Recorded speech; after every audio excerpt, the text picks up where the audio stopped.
നമസ്കാരം.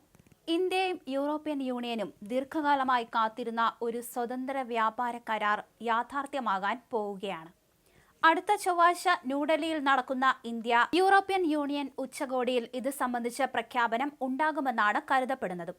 European parliament ഒപ്പുവെച്ച് അംഗീകരിച്ചു കഴിഞ്ഞാൽ കുറഞ്ഞത് ഒരു വർഷമെടുക്കുന്ന ഒരു പ്രക്രിയയിലൂടെ ഈ കരാറിന് ഉഭയകക്ഷി വ്യാപാരം വികസിപ്പിക്കാനും ഓഗസ്റ്റ് അവസാനം മുതൽ 50% US താരിഫ് ഏർപ്പെടുത്തിയിരിക്കുന്ന തുണിത്തരങ്ങൾ, ആഭരണങ്ങൾ തുടങ്ങിയ ഇന്ത്യൻ കയറ്റുമതി ഉയർത്താനും സാധിക്കും.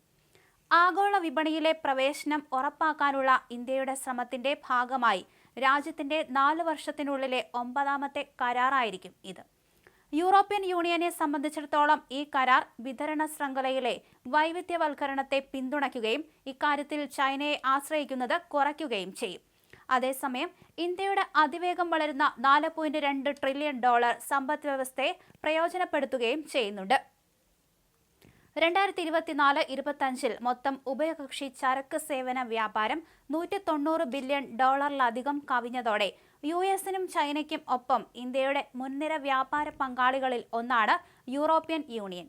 27 രാജ്യങ്ങളുള്ള കൂട്ടായ്മയിലേക്ക് ഇന്ത്യ ഏകദേശം $76 ബില്യൺ സാധനങ്ങളും $30 ബില്യൺ സേവനങ്ങളും കയറ്റുമതി ചെയ്തു. ഡൽഹി ആസ്ഥാനമായുള്ള തിങ്ക് ടാങ്കായ ഗ്ലോബൽ ട്രേഡ് റിസർച്ച് ഇനീഷ്യേറ്റീവ് പറയുന്നത് ഇന്ത്യൻ ഉൽപ്പന്നങ്ങളുടെ ശരാശരി യൂറോപ്യൻ യൂണിയൻ താരിഫ് ഏകദേശം 3.8%. 2023 യൂറോപ്യൻ യൂണിയൻ വസ്ത്രങ്ങൾ, ഫാർമസ്യൂട്ടിക്കൽസ്, മെഷീനറികൾ എന്നിവയുൾപ്പെടെയുള്ള ഉൽപ്പന്നങ്ങളിൽ ജനറലൈസ്ഡ് സിസ്റ്റം ഓഫ് പ്രിഫറൻസ് പ്രകാരം താരിഫ് ഇളവുകൾ പിൻവലിക്കാൻ തുടങ്ങിയതിനു ശേഷം നഷ്ടമായ മത്സരശേഷി പുനഃസ്ഥാപിക്കാൻ ഇത് സഹായിക്കും. കൂടാതെ ഉയർന്ന US താരിഫുകളുടെ ആഘാതം നികത്തുകയും ചെയ്യും. ഇന്ത്യയിലേക്കുള്ള യൂറോപ്യൻ യൂണിയൻ കയറ്റുമതി നിരവധി തടസ്സങ്ങൾ നേരിടുകയാണ്.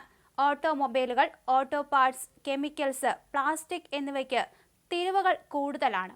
ലോകത്തെ മൊത്തം ആഭ്യന്തര ഉൽപാദനത്തിന്റെ 1/4 വിഹിതം കൈയാളുന്ന ഈ കരാറിനെ എല്ലാ കരാറുകളുടെയും മാതാവ് എന്നാണ് വിശേഷിപ്പിക്കുന്നത്. ഏകദേശം 200 കോടി ജനങ്ങളെ ഉൾപ്പെടുത്തിക്കൊണ്ടുള്ള ഒരു കൂറ്റൻ വിപണിയാണ് ഇതിലൂടെ സൃഷ്ടിക്കപ്പെടുന്നതും. ആഗോള വിതരണ ശൃംഖലയെ പുനർനിർമ്മിക്കാനും വ്യാപാര ബന്ധങ്ങളിലെ അപകട സാധ്യതകൾ കുറയ്ക്കാനും ശേഷിയുള്ളതാണ് ഇന്ത്യയും യൂറോപ്യൻ യൂണിയനും തമ്മിലുള്ള ഈ ചരിത്രപരമായ ഉടമ്പടി. കയറ്റുമതി വർദ്ധിപ്പിക്കാനും ഉൽപാദന ശൃംഖലയിൽ മുൻനിരയിലെത്താനും ഇന്ത്യക്ക് ഈ കരാർ സഹായകമാകും.